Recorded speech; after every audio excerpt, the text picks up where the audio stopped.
Welcome, everyone. Thank you for joining us today. This will be a Q&A session on Ohio TechCred. We've assembled a few people to help answer your questions. We have Lori White with the Ohio Department of Education, Bethany Novovsky with Robotic Technical Support Services. We just talked about how to pronounce it, and I know I got that wrong. And Shannon Vanderpool with the Ohio Department of Development, Program Manager for TechCred. So we appreciate you joining us. Like I said, this will be a Q&A. I have some questions that I'm going to go through. Feel free, if you're joining us, to turn your video on and unmute, and we have a small crowd. Go ahead and ask whatever personal questions you might have. But I am going to start by asking Shannon if you can give us a brief overview of what Ohio TechCred is. Hi, Angie. Thanks. So TechCred is a grant program offered by the state of Ohio in conjunction with the Governor's Office of Workforce Transformation, Department of Development, and Department of Higher Ed. And we provide financial assistance to offset the cost of training for companies who are doing technology credentials. Okay. So that's it in a nutshell. Lori, is there anything you want to add to that? I think that was a good nutshell. Okay. And can you specifically tell us who qualifies for TechCred and who does not qualify for TechCred? Any Ohio business that is registered with the Secretary of State to do business in Ohio and has W-2 Ohio resident employees is eligible to apply. Okay. So pretty much everyone. And the application process is open now through, well, let me take a step back. Is there there's no limitation then on employee size or revenue? A company can't be too big to get TechCred funding? No, we have businesses of all sizes, and we're about equal in who's getting funding. Each size, small, medium, and large, are receiving about 30% of our funds each application round. Okay. And your current application round closes November 30th, correct? Yes. Do we know when the next application round will open up? It hasn't officially been announced, but we're pretty sure it's going to be January 2nd, I believe, is when it will open and run through the end of the month.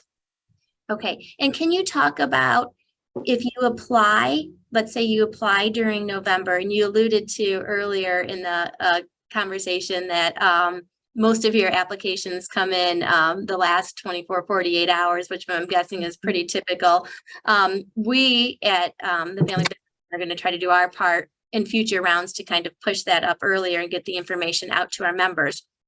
But can you talk about, if they apply in November, when do they expect to hear if they get funding? And then how long do they have to use it? Okay, so typically once an application is submitted, we ask that you allow up to 60 days from the end of the application period for us to do those reviews and to make award announcements. Typically, it's hitting about the 40-day mark is when we're making award announcements.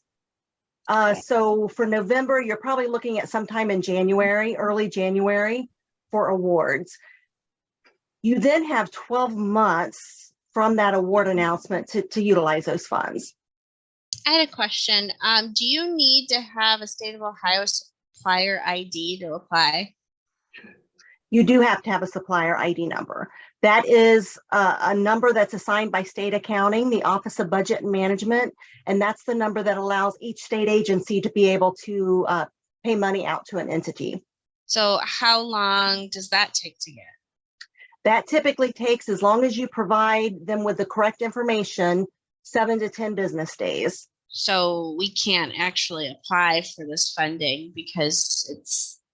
You can, if you do not have an if you don't have a supplier ID number on Wednesday, the 30th, we will open up the application to allow those to be submitted with blank fields for that particular number, with the caveat that you email us that number within 10 business days. Okay.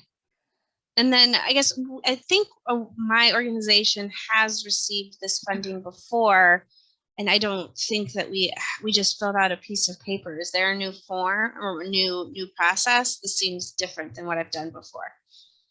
For a supplier ID number?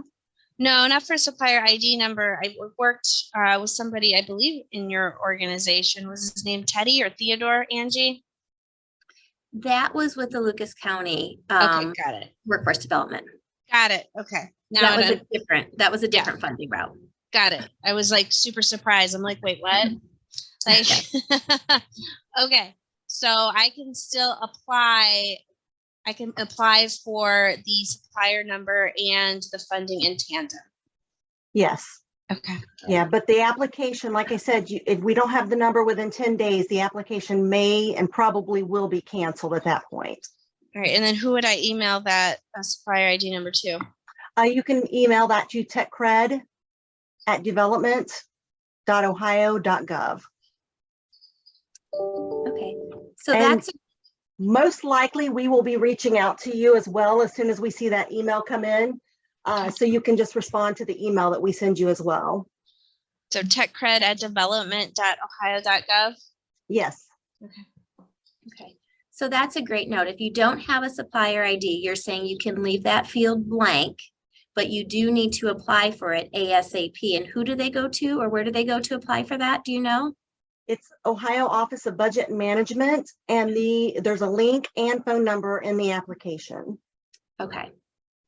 Okay, great. So let's talk a little bit about the application process. Around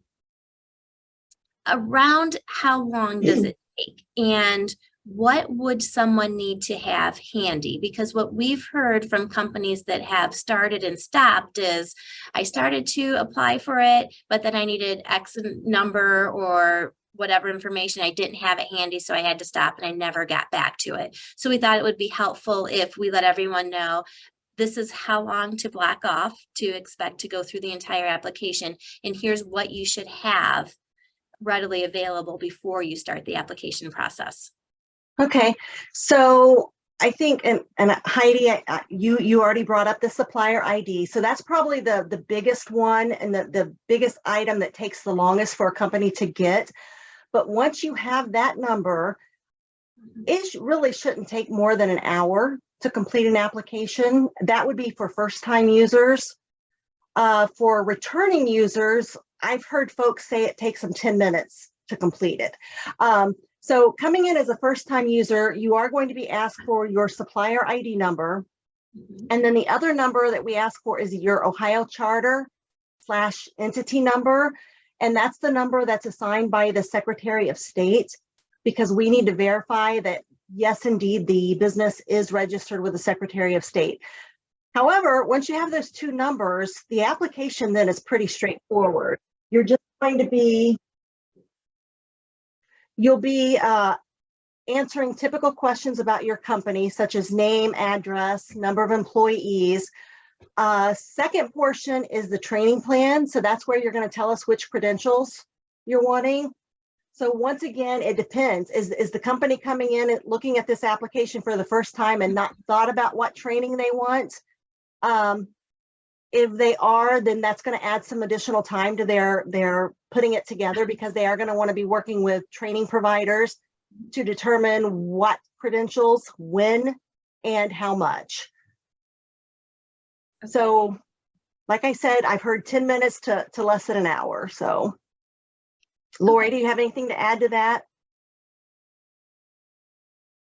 Say the companies are saying that first time is the tough one because they don't have all of the information. So if you go to TechCred's website, though, there's a lot of information that walks you step by step. So if you go through that and have everything ready, then you're just ready to enter the information. But it is important to have that training plan figured out ahead of time so you know which credentials you're applying for and for how many employees. Okay, and when you say training plan, a couple questions on that. Do you have to know specifically, let's take Agile Project Management, because I know that's a course that's covered by TechCred. Do you have to know specifically, this is what I'm taking, this is who in my company's taking it, this is when they're taking it, and what program they're taking it through? Or can you say, I want to send 2 employees to get Agile Project Management training sometime in the next 8 months? We want you to be as specific as possible. That's what helps us determine upfront whether a company is eligible and how much funding to award. We would hate for you to put something, generic in there, and then when it comes time to submitting your reimbursement, us not approving it because it wasn't an approved credential. Okay. And what do you do? I know we have an inbound marketing and digital marketing program that I know because I had spoken to you guys that would be approved, a TechCred approved course for reimbursement. However, it's not listed on there, but my understanding is they can write it in. Is that correct? Mm-hmm. Yeah, so the first thing I would always suggest is that you take a look at the TechCred definition of a technology credential. That's listed on the website at techcred.ohio.gov. So if a credential is not on the list and you feel strongly that it meets that criteria, that definition, when you're in the application, instead of selecting a credential, you'll have an opportunity to select credential not listed. When you select that, a few additional questions pop up that ask you to identify how that credential does meet our criteria for a technology credential. And I think it's maybe 2 additional questions, Lori, 2 or 3. So it's pretty simple. What I would always suggest is that you give us a really good copy of the curriculum. You have an opportunity to upload that document. That curriculum is what Lori and her team are going to vet, and they're going to take that to our review panel for them to use in determining whether it is eligible or not. Okay. The other thing I would add to that is if you see a credential on the list that is really close, so you just said inbound and digital marketing or something. Mhm. So there's a digital marketing credential on the TechCred list. What you can do, I guess, just realize we've created larger credentials that are like an umbrella for a lot of others that could feed into it. So if your credential has something about digital marketing, just include it under digital marketing, because chances are you're going to submit it under other, and we're going to switch it to digital marketing because that's the broader category. So if you or your business partners have a credential that is similar, okay, the thing to remember is it's upon reimbursement that those credentials have to match. So you've been approved for inbound and digital marketing, and you applied for it under digital marketing. The credential that was given the training authorization or proof of that you completed the training has to have digital marketing in it. It can't be, customer service. And then you're like, but it had digital marketing in it. Well, no, you were approved for a credential that said digital marketing. Therefore, the credential that you took training and you have proof of completion has to say the same thing. How often do you have open windows to apply? So like, let's say right now, one of my associates really wants to take a course in digital marketing, but the next couple of months, somebody else is going to say something else. I want to do this. Like, how often am I allowed to apply? Can I change? Like, we fulfilled that. Yes, we did the digital marketing with Debbie, but now Steve wants to do this. So we haven't announced the 2023 calendar yet, but my best guess is it's going to be every other month like it was in 2022. So the next few, and once again, my anticipation is that we'll have one in January and then in March. And with that, we typically allow what we refer to as a look back period. We will allow you to look back 30 days and include eligible credentials that might have happened the 30 days prior to the application period. Did that answer your question? So I can apply for funding of classes already taken and classes wanting to be taken in the future? Yes. Okay. Yes. But the class already taken has to be in what I call a down application period. So not an open application period. So right now you could apply for one that was taken in October, but not anywhere before then. Okay. Because If it's not during open it can only go back 30 days. Right. Okay. Is there a limitation on who your employees are allowed to utilize this funding? So I'm a business owner of a family business. Can my cousin do it? Like, is there any caveats on like who's allowed to get this money? I think you threw me when you said, can your cousin, are you talking about the employees that will Yeah, be so earning when the you're in a credentials? Yeah, so when you're in a family business, oftentimes like you work with your cousins. Is that Okay. problematic? No, as long as they're a W-2 employee, Okay. that's an Ohio resident, you can include them. There's no limit on the number of credentials they can earn, just keeping in mind that they have to complete it within 12 months from the award. So, obviously you don't want to put them down maybe for 20 credentials that there's no way that they're going to complete within that 12-month period. Okay, and so owners of the company can also benefit from this as well? If they're a W-2 employee of the Okay. company. Got it. Can I Heidi, the only thing is you have to get training from outside of your company. Oh, Yes. for sure. Yeah. Okay. But yeah, you can be, anybody who's getting that W-2 is considered an employee Mhm. and then can upskill or reskill to better credentials. So And then you're eligible to apply every single application period, even if you already have something that's ongoing with us. Okay, thank you. Can I clarify two things? So the company, and we'll take Bolin as an example, they're an Ohio company, so they qualify. But what if Steve, that's a Bolin employee, but he lives in Michigan? Does that make a difference that he's a Michigan resident? Yeah, he would not be eligible. They must be an Ohio resident as well. Okay. Right. So That's a great Ohio point because company- we're like right on the border. So Ohio company, Ohio resident. And Mhm. then is there any limitation, let's say Bolin has, 130 employees and they want to send 50 through. Is there any limitation on how many people they can apply for? There's no limitation on the number of people, but each application round is capped at $30,000 per application. Okay. So that may limit the number of employees depending upon the cost of the training.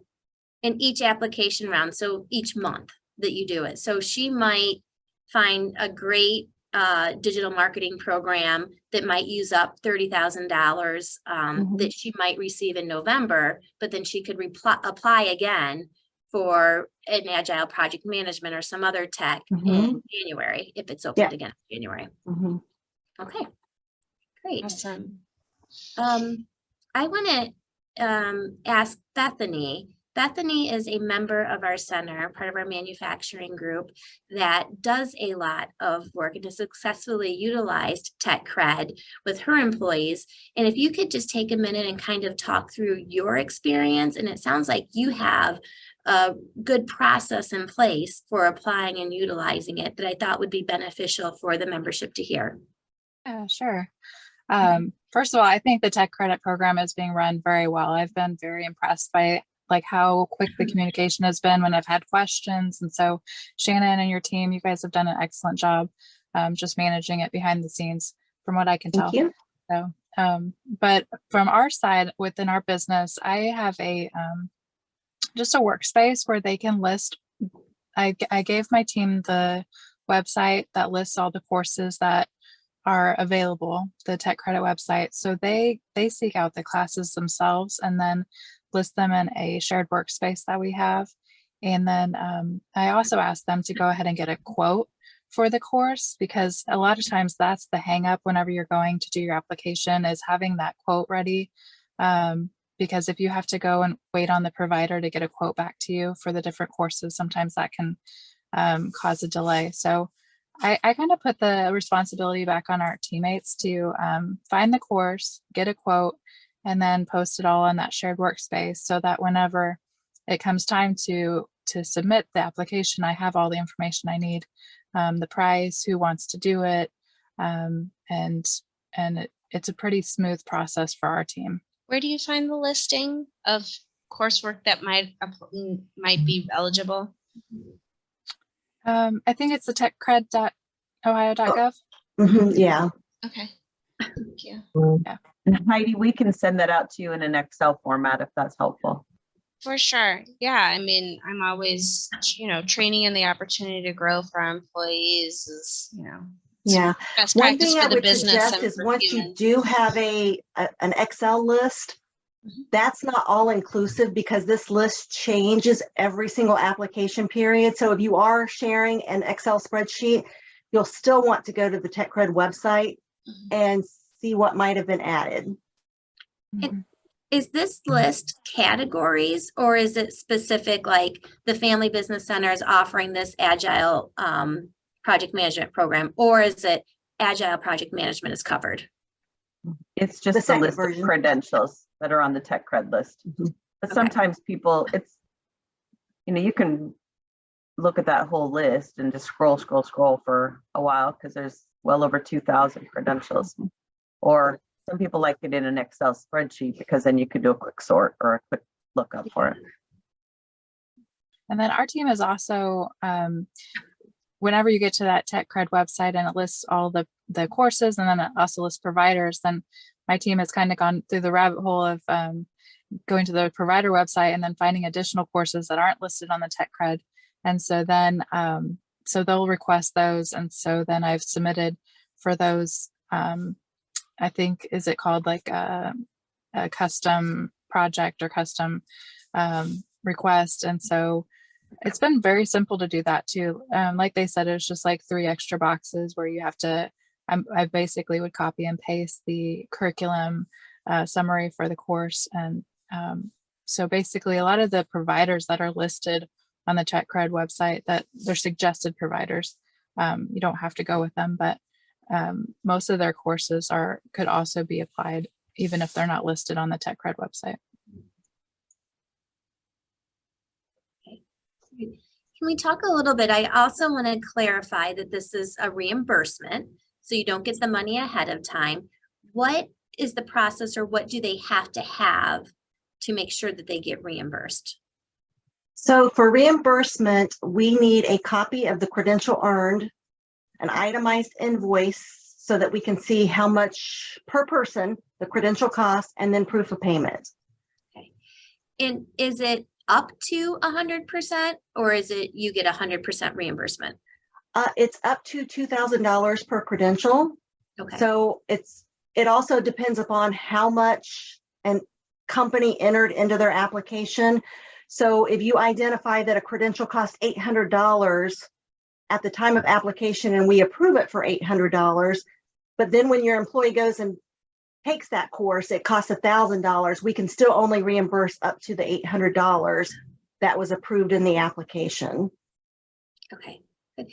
Do you mail a check? Is it like a direct deposit or an ACH, or how do they get the reimbursement? We prefer that you set up an electronic fund transfer payment option when you set up your supplier ID number, but a company can opt to get a check.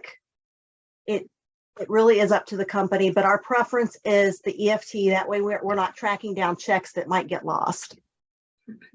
Okay. And can I ask, I'm curious, what are your more popular topics, credentials that you see come through? I'm going to throw that one at Lori. Lori? I would say one of the most popular requests in every round is the Microsoft Office suites. So Okay. anything to do with Microsoft Excel. In the new category, so credentials that businesses want added, that just really varies. Mm-hmm. A lot of manufacturing comes through. I can tell you Lean Six Sigma comes through every month, and that is not technology based. So if a company can figure out the technology, utilizing technology in it, that would be a good one for a training provider. But there are some that come in routinely that are, have already been deemed ineligible because they don't have the technology. For the most part, the more popular ones, if I said top 5, I would say every month is pretty much every round. Microsoft Suite is on there, some of those different products on there. Okay. Good. Did anyone else have any other questions? No. What do you see is the one thing that might trip up people in their application process, or they commonly get denied because of? We have denied very few applications. So it really would depend upon the credentials. If the credentials are not technology focused, if they're those new credentials, that would be cause for that credential being denied.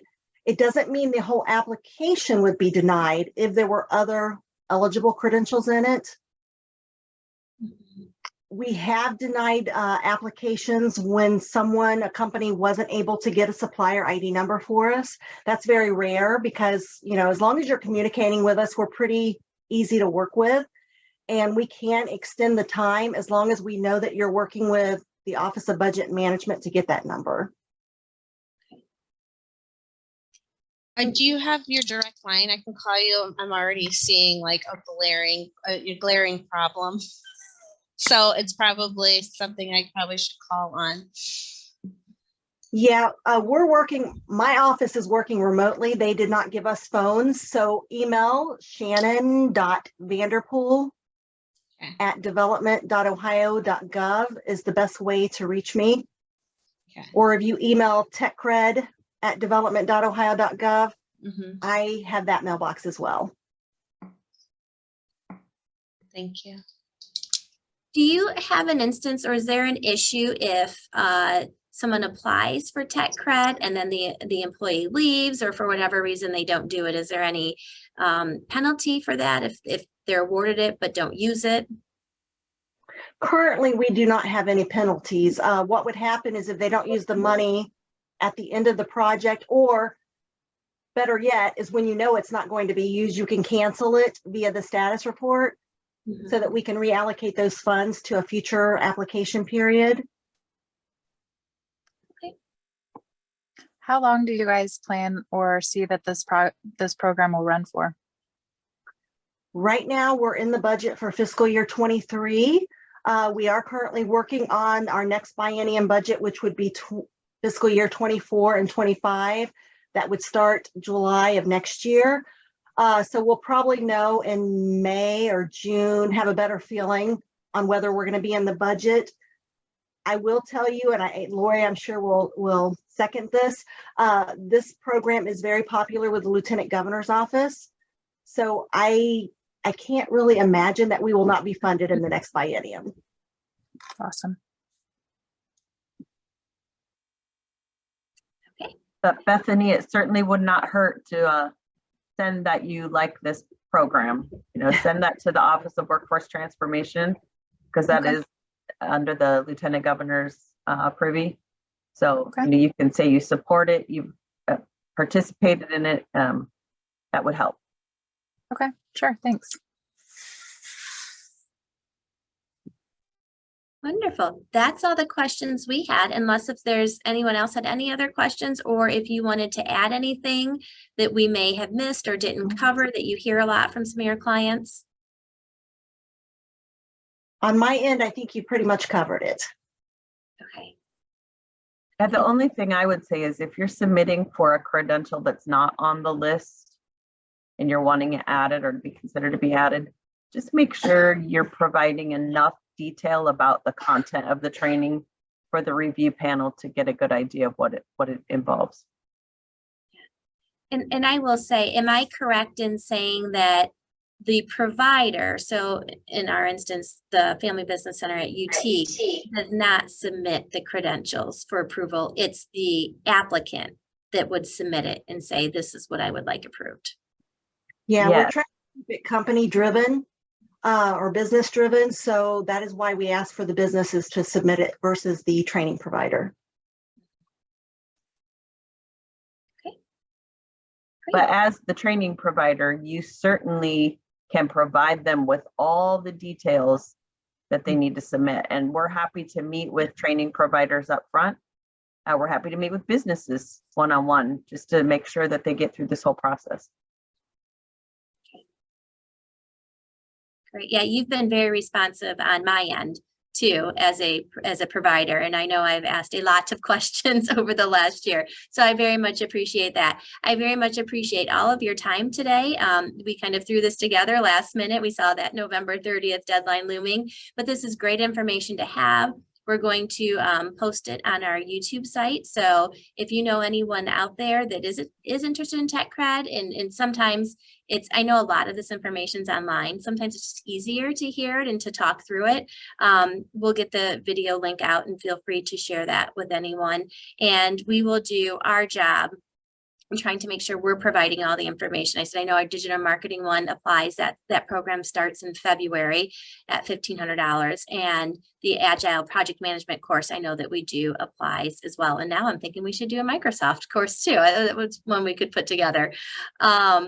But certainly, again, we appreciate your time and all the information. So thank you.